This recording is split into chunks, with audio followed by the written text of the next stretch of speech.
Dutangiye none tubasuhuza tubashimira uburyo ki mudahwema kutugaragariza urukundo mukunda. Amakuru tuba twabateguriye umunsi ku wundi. M23 yafashe Kibumba nyuma y'imirwano y'ikaze ku musozi wa Bizuru. Amakuru aravuga ko abarwanyi bo mu mutwe wa M23 kuri uyu wa 15 Ugushyingo 2022 bigaruriye agace ka Kibumba kari kamaze iminsi kaberamo imirwano ikomeye.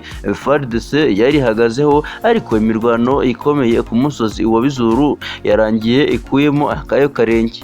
Muri iyi mirwano agasozi ka Bizuru niko kari kagoye abarwanyi ba M23 kuko ngo bakimara kugafata ingabo za leta zacitse intege zigahunga.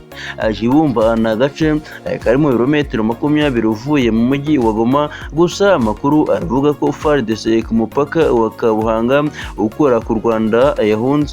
Kuva ku mupaka wa Kabuhanga uhana imbibi n'u Rwanda ukagera i Goma harimo utundi duce nka Kirimanyuka, Kibati, Kanyarucinya.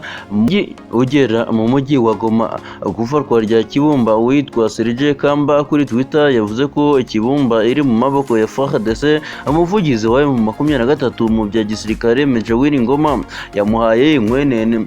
Kuri ubu abaturage bakomeje guhunga, bamwe bava mu mujyi wa Goma batinya ko imirwano yagera muri uyu mujyi.